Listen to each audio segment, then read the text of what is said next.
السلام علیکم ورحمۃ اللہ وبرکاتہ۔ الصلاة والسلام علیک یا رسول اللہ وعلی آلک واصحابک یا حبیب اللہ صلی اللہ تعالی علیہ وسلم۔ جس نے بلا عذر رمضان کا روزہ چھوڑ دیا تو اس پر فوراً قضا واجب ہے، اور عذر کی وجہ سے چھوڑا تو عذر ختم ہونے کے بعد قضا واجب ہے۔ یعنی محترم ناظرین، اگر کسی شخص نے بلا وجہ، بلا ضرورت، بلا عذر کے تحت روزہ چھوڑ دیا تو فوراً اس پر قضا واجب ہے، اور اگر عذر کی وجہ سے یعنی کسی سبب، کسی وجہ سے چھوڑا تو عذر ختم ہونے کے بعد قضا واجب ہے۔ اور اسی طریقے سے دوسرے مسئلے میں بھی دوسرا مسئلہ سماعت فرمائیے۔ اگر عذر کے سبب رمضان کا روزہ نہ رکھا تو دوسرے رمضان سے پہلے قضا کرنا واجب ہے۔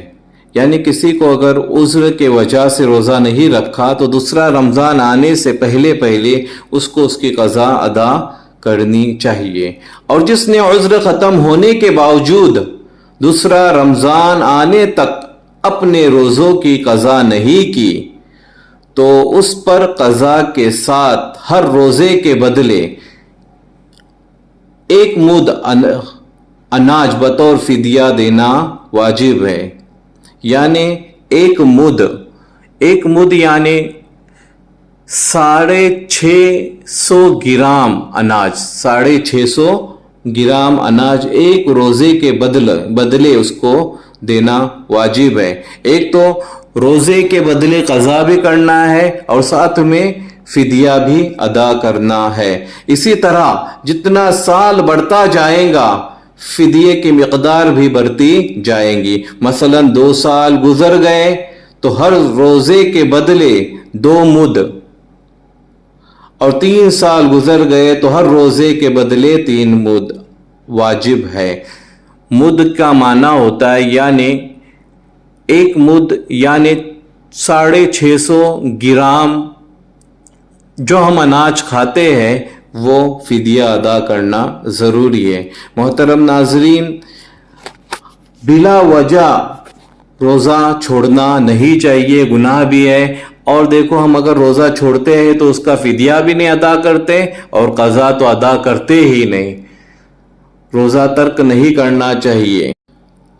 اور اگر قدرت ہونے کے باوجود رمضان کا روزہ ادا کرنے سے پہلے مر گیا تو وہ گنہگار ہوگا، اور اس کے چھوڑے ہوئے مال سے ایک روزے کے بدلے 2 مد اناج دیا جائے گا، 1 مد تاخیر کے بدلے اور 1 مد روزہ چھوڑنے کے بدلے۔ اور قول جدید میں یعنی جدید مسائل کے تحت میں 1 روزے کے بدلے 1 مد دینا ہوگا۔ عذر کے سبب کوئی واجب روزہ چھوڑ گیا یعنی ترک کر دیا، چھوڑا، پھر وہ عذر ختم نہ ہو سکا اور عذر کی حالت میں ہی وہ مر گیا تو نہ فدیہ ادا کرے گا اور نہ اس کو کسی طرح کا گناہ ہوگا۔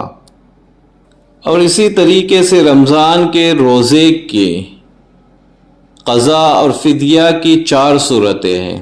نمبر 1، رمضان کا روزہ کسی عذر کی وجہ سے نہ رکھ سکا اور بعد میں کسی عذر کی وجہ سے قضا نہ کر سکا، جیسے وہ عذر باقی رہ گیا یا کوئی دوسرا عذر آ گیا اور عذر ہی کی حالت میں وہ مر گیا تو اس پر نہ فدیہ نہ گناہ۔ نمبر 2، رمضان کا روزہ کسی عذر کی وجہ سے نہ رکھ سکا اور بعد میں عذر ختم ہو گیا لیکن وہ روزہ قضا نہ کیا تو گنہگار ہوگا۔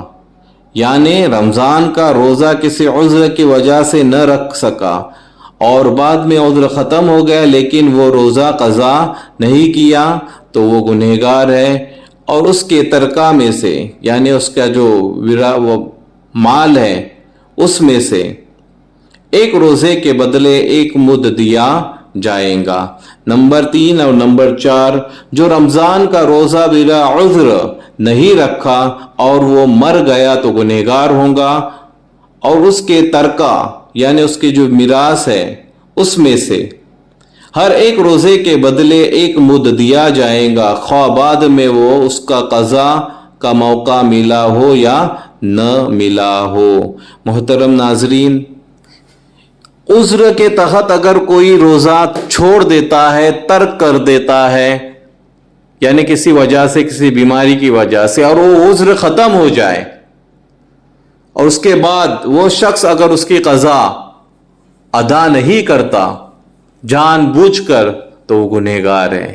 محترم ناظرین، یہ عذر کے تحت اگر اتنی گناہ ہے تو ہم جان بوجھ کے کئی نوجوان روزہ نہیں رکھتے، ہٹے کٹے ہیں، دن بھر میں کام کر لیتے ہیں لیکن روزہ نہیں رکھتے۔ روزہ ہر حال میں فرض ہے، اسے جان بوجھ کر چھوڑو مت۔ اللہ تبارک و تعالی ہمیں روزے کی پابندی کرنے کی نیک توفیق عطا فرمائے، اور رمضان المبارک کی تعظیم و توقیر کرنے کی نیک توفیق عطا فرمائے۔ میں آپ لوگوں سے گزارش کرتا ہوں کہ ہمارے اس چینل کو لائک کیجئے، شیئر کیجئے، سبسکرائب کیجئے۔ السلام علیکم ورحمۃ اللہ وبرکاتہ۔